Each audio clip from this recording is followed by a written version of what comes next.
My coworker and I used to make small talk by the coffee machine. Benign stuff. We talk about the weather, complain about our commute, and dissect the latest episode of whatever show was popular that month. It's that superficial, frictionless rapport you build with people you spend 40 hours a week with but don't really know. But one day, she told me a secret about her pregnancy that was so twisted, so horrifying, that I still have trouble sleeping at night. And it all started when she found out the baby's father was autistic. It's the kind of story that lodges itself in your brain like a shard of glass. You try to forget it, to push it away, but it's always there, a sharp, painful reminder of what people are capable of. She didn't confess this to me in a hushed, tearful whisper.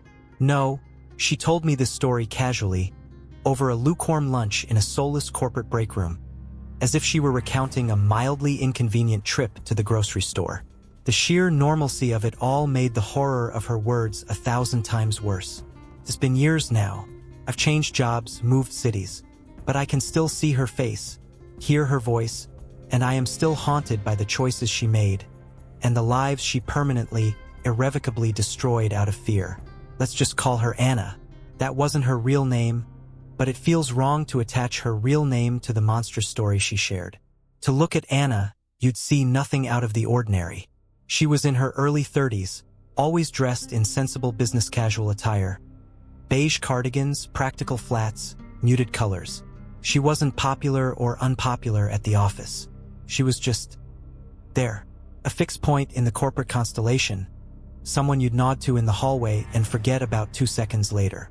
Our workplace was the epitome of a generic mid-sized marketing firm. Gray cubicles stretched out under the sickly yellow glow of fluorescent lights. The air was a stale mix of burnt coffee, microwaved popcorn, and that low-grade despair that hangs over any place where people sell their time for a salary. We were all just playing our parts, and Anna was no exception. Her cubicle was neat, almost clinically so.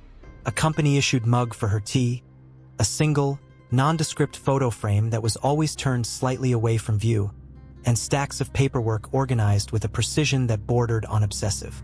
We weren't friends. Not really. We were work friends. A relationship built on shared proximity and the mutual understanding that we were both just trying to get through the day. Anna had a bit of a reputation for oversharing, but it was always the mundane stuff.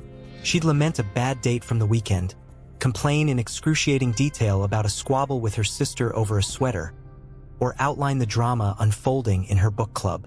It was all harmless, surface-level noise that filled the empty spaces in an office. This history of trivial oversharing was like a Trojan horse for the horror to come. I was conditioned to her long, self-absorbed monologues. I knew how to nod along, offer a non-committal "oh wow," and then retreat to the safety of my own work. I had no reason to think this time would be any different. Looking back, there was maybe one odd thing about her. She had this strange, detached way of talking about emotionally charged events. She would describe a heated argument with the same flat effect she used to describe filing a report. There was a disconnect. At the time, I just chalked it up to an awkward personality. Now, I see it differently. I see it as a symptom of a much deeper, much colder void. This whole thing happened a few years before I finally left that company. I've tried my best to put the job, the office, that entire chapter of my life out of my mind. But Anna's confession, that has followed me.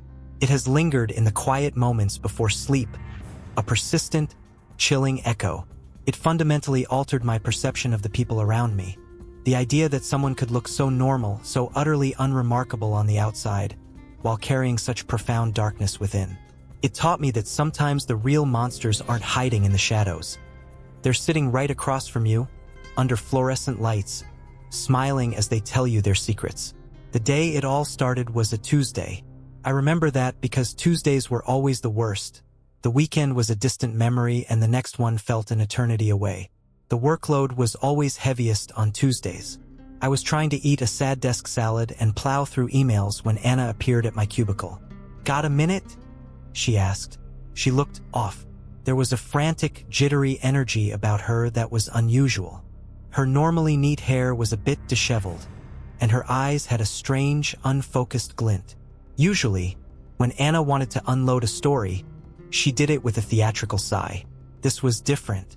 This felt less like a performance and more like a pressure valve about to burst. "Sure, what's up?" I said, pushing my keyboard away with a sense of resignation. I figured I was in for a 20-minute saga about her landlord. We ended up in the break room. It was empty, save for the hum of the vending machine and the lingering smell of someone's fish lunch from yesterday. She didn't sit down right away. She paced, wringing her hands. "You know I have kids, right?"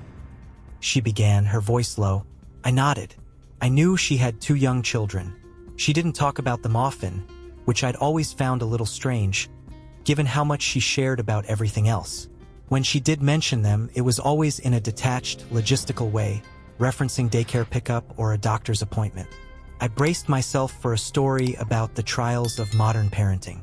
A tantrum in the grocery store. The usual. She took a deep breath and finally sat across from me. "I've never really told anyone the full story of how they came to be," she said. It started out simply enough. A few years prior, she was single, had a one-night stand, and they parted ways. A few weeks later, she found out she was pregnant. As she spoke, I settled into my usual role of passive listener. This was a common enough story. An unexpected pregnancy. A difficult decision. I murmured sympathetic noises as she described the shock and her eventual decision to go through with it. Then came the first twist. An early ultrasound revealed she was having twins. "Twins," she repeated, her eyes wide as if she were reliving it. I was completely floored. I went from being a single woman to the future mother of 2 in the span of a few weeks. At this point, I was still in familiar territory. I was thinking about the financial strain, the logistical nightmare. I thought I knew what kind of story this was. I was so profoundly, devastatingly wrong. The shift happened slowly, a creeping chill that entered the room as her tone began to change. The part of the story about her was filled with emotion. But as the father, and eventually the children, entered the narrative, her voice began to flatten. That strange, cold detachment I'd noticed before started to take over. This wasn't a story about an unexpected pregnancy anymore. It was about to become something else entirely. Anna decided to find the father. Through a mutual friend, she got his info, and they met for coffee. She described him as kind, intelligent, and surprisingly calm when she dropped the bombshell that he was about to be the father of twins. He was supportive. He was decent. By all her accounts, a good man. They started spending more time together, trying to get to know each other under these bizarre circumstances. And that's when she found out. "He told me he was autistic," Anna said. The way she delivered that single word, autistic, was chilling. It wasn't a neutral descriptor. She spat it out like an obscenity, her voice laced with disgust and terror. It was the tone someone might use to say, "He told me he was a serial killer." My own internal monologue came to a screeching halt. I just stared at her. I have autistic family members and friends. It's a neurodevelopmental difference, a different way of seeing the world. It's not a disease. It is certainly not a catastrophe. She saw the look on my face and immediately got defensive. "No, you don't understand," she said, leaning forward. "It's not like the quirky genius kind you see on TV. His cousin has it too. Needs like 24-hour care. Can't function." And there it was, the first block in the horrifying structure she was building. A gross generalization born of pure, unadulterated fear. She'd taken one single data point, a relative with high support needs, and twisted it into an inescapable, monstrous certainty. The idea that autism is a spectrum, that it manifests in countless ways, was completely lost on her. In her mind, the word autistic was a synonym for broken. This is where her story took a turn down a dark, conspiratorial rabbit hole. She told me she started doing her research. That phrase has taken on such a sinister meaning in recent years, and for good reason. Her research wasn't consulting doctors. It was diving headfirst into the most toxic cesspools of the internet, fringe forums, and paranoid Facebook groups. She started spouting debunked theories. And then she brought up the one that became her obsession. "It's the Tylenol," she said, her eyes wide with conviction. "I took it in the first few weeks for a headache. The FDA even put out a warning. It's what causes it. A cold dread washed over me. I've looked into this extensively since that day. Yes, there have been studies suggesting a possible association between prenatal acetaminophen use and neurodevelopmental conditions. The FDA did review a petition about the evidence. But, and this is the crucial part Anna ignored, countless scientists and the agency itself have been clear that an association is not the same as causation. The science is far from settled. For her, this sliver of medical uncertainty wasn't a reason for caution. It was confirmation of her worst fears and, most terrifyingly, a justification. She had found a villain for her story, a single pill she had taken. It wasn't her prejudice, it wasn't her ableism, it was the Tylenol. This allowed her to frame what she did next not as a choice, but as a desperate reaction. "I couldn't have autistic children," she said, her voice dropping to a whisper. "I couldn't. I wouldn't be able to handle it. My life would be over." The selfishness of that statement was staggering. Her life, not the potential lives of her children, their experiences, their potential for joy. Her life. She started looking for ways to fix the problem. But because she was already several months along, a legal medical termination wasn't a simple option. So, in her twisted logic, she decided to take matters into her own hands. She confessed to me, with that same eerie detachment, that she decided to induce a miscarriage. I must have visibly recoiled, because she held up a hand. "You have to understand," she insisted, though her tone begged for validation, not understanding. It was the only way. It was a mercy. A mercy. The word hung in the air between us, thick and poisonous. I was frozen. I was sitting in a break room with a woman who was calmly telling me she had tried to kill her unborn twins because she was afraid they might be different. My mind was reeling. She was months along with twins and talking about it so casually. This wasn't a story about a bad date. This was a nightmare. What followed was a litany of horrors, recited with the emotional weight of a grocery list. She told me about scouring the internet for dangerous, unproven methods. She talked about buying pills from shady websites and acquiring street drugs she knew nothing about. She was listing these powerful, unregulated, and potentially lethal substances as if she were discussing different brands of laundry detergent. There was no fear in her voice as she recounted it. No shame, no guilt. There was only the chilling, methodical recall of a project manager detailing a failed initiative. As she spoke, I kept waiting for the part of the story where she gets arrested, or ends up in a hospital or has some dramatic intervention. But that part of the story never came. In Anna's narrative, she existed in a strange vacuum, a world devoid of consequences where a person could attempt something so reckless and illegal and just keep going to work. This lack of any realistic repercussions made the story feel even more surreal and monstrous. As she continued, I realized I wasn't just listening to a story of panic. I was getting a first-hand account of a deeply rooted, ugly ideology. It wasn't just fear talking anymore. It was prejudice. It was ableism in its purest, most destructive form. I just couldn't handle a kid who couldn't walk, or talk, or feed themselves for the rest of their life, she said, shaking her head. That sentence laid it all bare. She was conflating autism with the most severe forms of intellectual and physical disability, a profoundly ignorant stereotype. She wasn't just afraid of autism. She was repulsed by the entire concept of disability. She was operating under the deeply ingrained ableist belief that a life with a disability is a life not worth living, or, in her case, a life not worth letting begin. I recognized it for what it was, a eugenic impulse. The same dark current of thought that has flowed through history, the belief that humanity can be improved by weeding out undesirable traits. And here it was, sitting across from me in a cheap plastic chair, wearing a beige cardigan. She had appointed herself the arbiter of genetic fitness for her own children, based on nothing more than ignorance.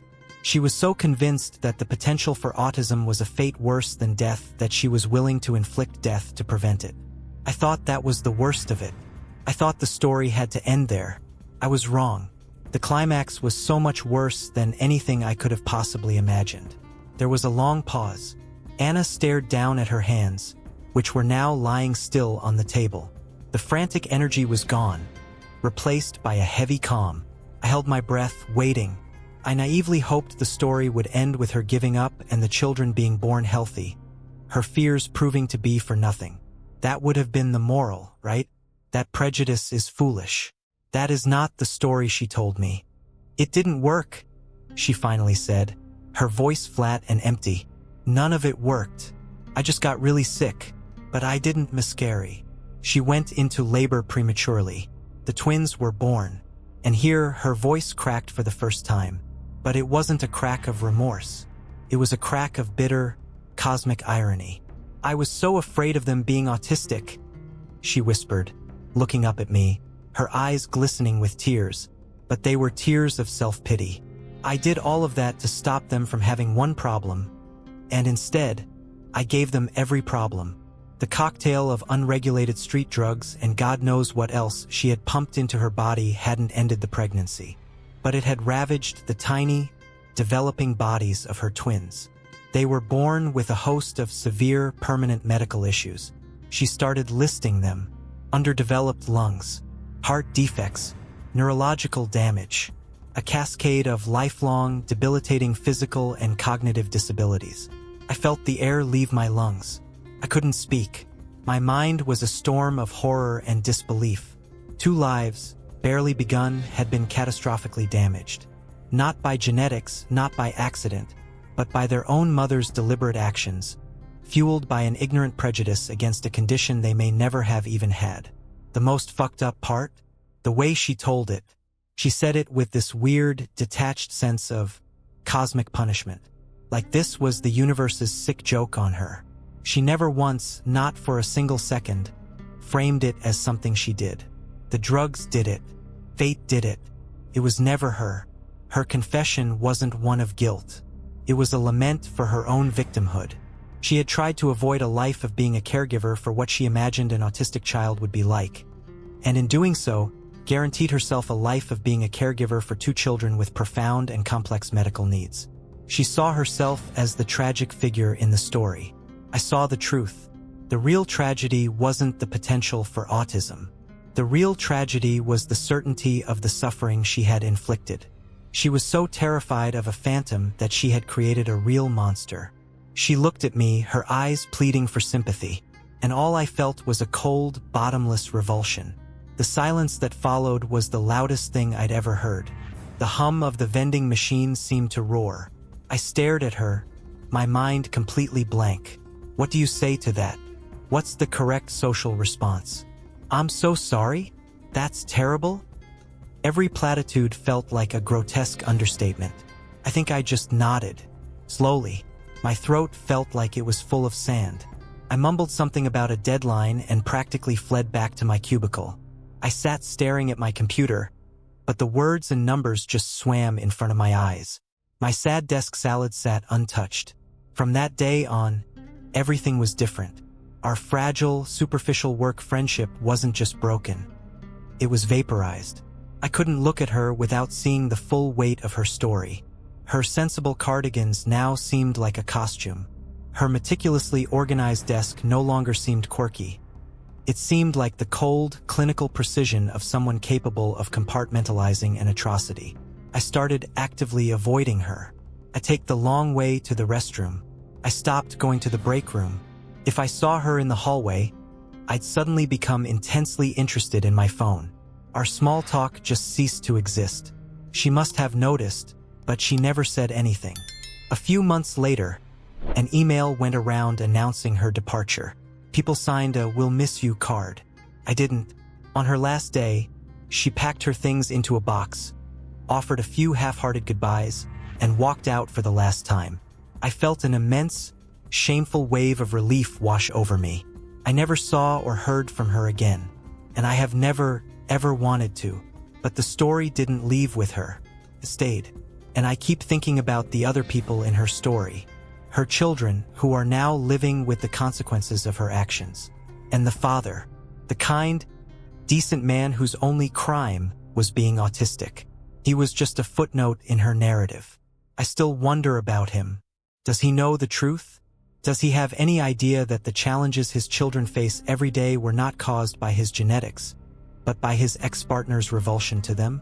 Does he lie awake at night blaming himself, when the blame lies squarely with her? Years have passed, but the chill of that break room conversation has never fully left me. It was a brutal lesson in the chasm that can exist between a person's outward appearance and their inner reality. It taught me that normality can be a mask, and that behind the most unremarkable face can lie a capacity for choices that defy comprehension. Her confession was built on a foundation of dangerous ideas. The notion that autism needs to be prevented by such desperate means is not only scientifically baseless, it's rooted in a eugenic mindset that views disabled lives as inferior.